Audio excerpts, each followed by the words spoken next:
அன்புக்குரிய நண்பர்களே, சகோதரர்களே, நாங்க கொஞ்சம் யோசிக்க வேண்டும். ஒவ்வொருத்தரும் யோசிங்கோ, எங்கட வாழ்க்கையில் இந்த விழும்பியங்கள் எங்க இருக்கு, இந்த வேல்யூஸ் எங்க இருக்கிறது? அதுல மிக முக்கியமான ஒன்றுதான் வாக்குகள் நிறைவேற்றப்பட வேண்டும். வாக்குறுதிகளை நாங்கள் அள்ளி கொட்டுகின்றோம், ப்ராமிஸ சொல்லுகின்றோம், ஆனா ப்ராமிஸ ஃபுல்ஃபில் பண்றோமா? வாழ்க்கையில வாக்குறுதிகளை நிறைவேற்றுகின்றோமா? குர்ஆன் சொல்லுகிறது, வஅஃபூ பில் அஹ்த், நீங்க கொடுத்த வாக்கை நிறைவேற்றுங்கள். நாளை கியாமத்தில் இன்னல் அஹ்த கான மஸ்ஊலா, நீங்க கொடுத்த வாக்குறுதிகளை பற்றி விசாரிக்கப்படுவீர்கள். எதை செய்ய முடியாதோ அதை வாக்களிக்க வேணும். எதை வாக்களித்தீர்களோ அதை செய்து முடித்து விடுங்கள். மறுவ சொல்லுகின்றான் சூரத்துல் அல்லாஹ் சுப்ஹானஹு, இன்னல்லாஹ லா யுஹிப்புல் ஹாயினீன், வாக்களித்து விட்டு வாக்கு மீறக்கூடியவர்களை அல்லாஹ் ஒருபோதும் நேசிக்க மாட்டான். வாக்களித்தீர்களா, வாக்கை நிறைவேற்றுங்கள். வாக்குல மோசடி செய்ய வேண்டாம். மீண்டும் குர்ஆன் சொல்லுகிறது, பலா மன் அவ்ஃபா பிஅஹ்திஹி வத்தகா வஇன்னல்லாஹ யுஹிப்புல் முத்தகீன், முத்தகீன்களுக்கு அடையாளம் வாக்கை நிறைவேற்றுவார்கள். நீங்க தக்வாதாரி என்பதற்கு தஹஜ்ஜத் அடையாளம் என்று குர்ஆன் சொல்ல இல்ல. உங்களோட தொழுகையை அடையாளமாக குர்ஆன் இன்னொரு சொல்லி இருக்கிறது. குர்ஆன் இங்க சொல்லுகிற சூரா ஆல இம்ரான்ல சொல்லுகிறது, நீங்க ஒரு தக்வாதாரி, ஒரு முத்தகி, அல்லாஹ்வுடைய நெருக்கத்தை பெற்றவர் என்பதற்கு அடையாளம் என்ன தெரியுமா? நீங்க கொடுத்த வாக்கை நிறைவேற்றுவீர்கள்.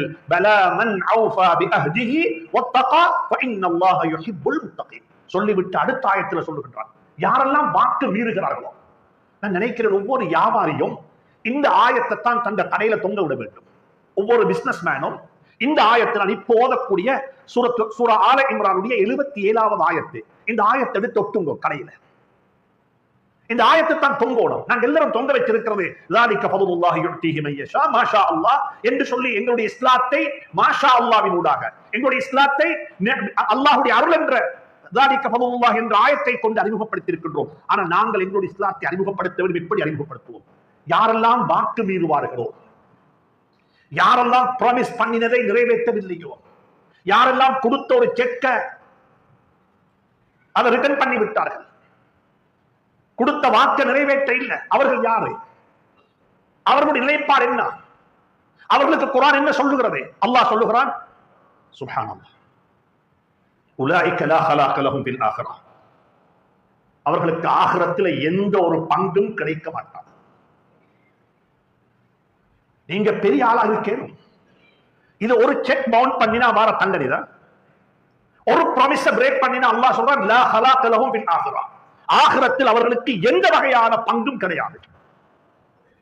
நீங்க கற்பனை செய்து கொண்டு போக முடியும், எனக்கு அது இருக்குது, இது இருக்குது, அதை நான் செஞ்சேன், இதை செஞ்சேன், அப்படி சொன்னேன். அல்லாஹ் சொல்லுகிறான், இன்னல்லதீன யஷ்தரூன பிஅஹ்தில்லாஹி வ ஈமானிஹிம் ஸமனன் கலீலா, கொடுத்த வாக்கை, அல்லாஹ்வுடைய பெயரை சொல்லி சொன்ன வாக்கை, நான் சொன்ன நம்புங்கோ என்று நம்ப வைத்த வாக்கை நீங்க நிறைவேற்றாம விட்டால் உலாயிக லா ஹலாக லஹும் ஃபில் ஆகிரா வலா யுகல்லிமுஹும் அல்லாஹ், அல்லாஹ் ஒரு நாளும் உங்களுடன் கரைக்கவே மாட்டான். வலா யன்துரு இலைஹிம், அவர்களின் பக்கமாக அல்லாஹ் பார்க்கவும் மாட்டான். இது குர்ஆன். அல்லாஹ் என்னுடன் கரைக்க மாட்டான், அல்லாஹ் என்னை கருணை கண்கொண்டு பார்க்க மாட்டான். வலா யுஸக்கீஹிம், அவர்களை அல்லாஹ் ஒருபோதும் தூய்மைப்படுத்த மாட்டான், சுத்தப்படுத்த மாட்டான். வலஹும் அஸாபுன் அலீம், அவர்களுக்கு மிக மோசமான வேதனைகள் இருக்கிறது என்று குர்ஆன் சொல்லும் பொழுது, அன்புக்குரிய நண்பர்களே, சகோதரர்களே, முஸ்லீமாகிய நாங்கள் எங்களுடைய வாழ்க்கையில வாக்குறுதிகளை நிறைவேற்றுவது என்பது எவ்வளவு முக்கியமானது என்பதை படித்துக் கொள்வோம். எங்களுடைய வாழ்க்கையில வாக்குறுதிகள் நிறைவேற்றப்பட வேண்டும். ஒரு சம்பவம் சொல்கின்றேன்.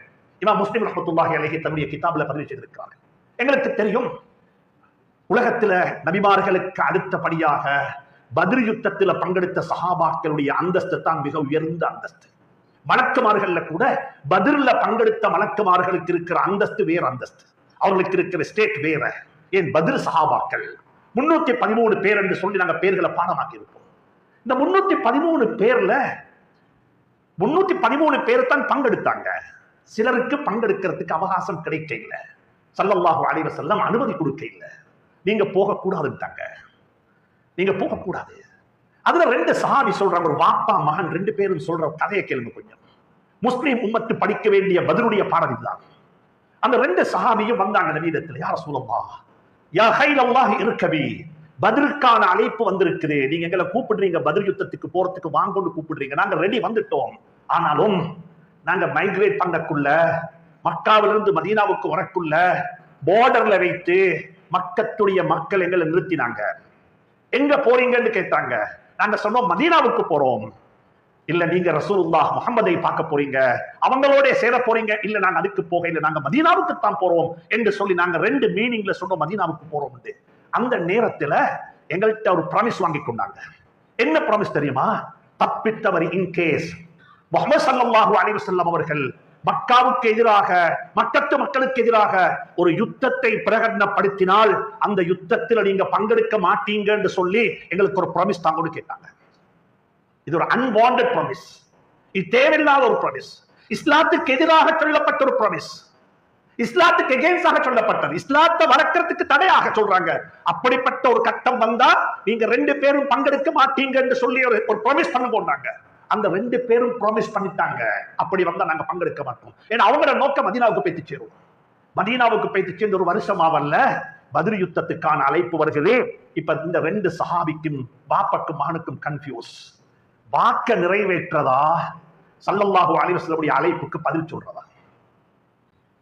வாக்க நிறைவேற்றதா ஹஜ்ரத் ரசூலுல்லாஹுடைய வார்த்தைக்கு பதில் சொல்றதா? வாக்க நிறைவேற்றினா ஹஜ்ரத் ரசூலுல்லாஹுடைய அழைப்புக்கு பதில் சொல்லேடா? ஹஜ்ரத் ரசூலுல்லாஹுடைய வார்த்தைக்கு பதில் சொன்னா வாக்கு பிரேக் ஆகிடும், கொடுத்த ப்ராமிஸ் பிரேக் பண்ணிடுவோம். இப்ப ரெண்டு பேரும் போயிட்டு கேட்ட சந்தர்ப்பத்துல என்ன தெரியுமா சொன்னாங்க ஸல்லல்லாஹு அலைஹி வஸல்லம்? உங்க ரெண்டு பேருக்கும் இந்த அனுமதி இல்லை அந்த யுத்தத்துல பங்கெடுக்கிறதுக்கு. உங்களுக்கு அனுமதி இல்லை, நீங்க ரெண்டு பேரும் போயிட்டுருங்க. எனக்கு ஆட்கள் ஷார்டேஜ், மக்கள் வேணும். ஐ நீட் பீப்பிள், எனக்கு மக்கள் தேவை. உங்களை மாதிரி பைல்வான் தேவை யுத்தம் செய்யறதுக்கு. ஆனா அவங்க 1000 பேர் வராங்க, எனக்கு இருக்கிறது 300 பேர் தான். அந்த சந்தர்ப்பத்திலையும் ஸல்லல்லாஹு அலைஹி வஸல்லம் சொன்ன வார்த்தை என்ன தெரியுமா? இன்சரிஃபா, நீங்க ரெண்டு பேரும் திரும்பி போயிடுங்க. நாங்க நஃபி பிவாதிக்குமா, நீங்க ரெண்டு பேரும் கொடுத்த ப்ராமிஸ நாங்க எல்லாருமாக சேர்ந்து நிறைவேற்றுவோம். இதுதான் சோஷியல் ரெஸ்பான்சிபிலிட்டி, இதுதான் சோஷியல் ரெஸ்பான்சிபிலிட்டி. சொன்னாங்க ஸல்லல்லாஹு அலைஹி வஸல்லம், நீங்க கொடுத்த வாக்க நீங்க நிறைவேற்றும் போது சொன்னீங்க இன்சரிஃபா, நீங்க ரெண்டு பேரும் திரும்பி போங்க, உங்களுக்கு பங்கெடுக்க இயலாது. ஆனா நீங்க ரெண்டு பேரும் கொடுத்த வாக்க இந்த மதீனத்தில் வாழக்கூடிய எல்லா மக்களுமாக சேர்ந்து நிறைவேற்றுவோம். அன்புக்குரிய நண்பர்களே, சகோதரர்களே, வாக்கு நிறைவேற்றப்பட வேண்டும் என்பதை நன்றாக புரிந்து கொள்வோம்.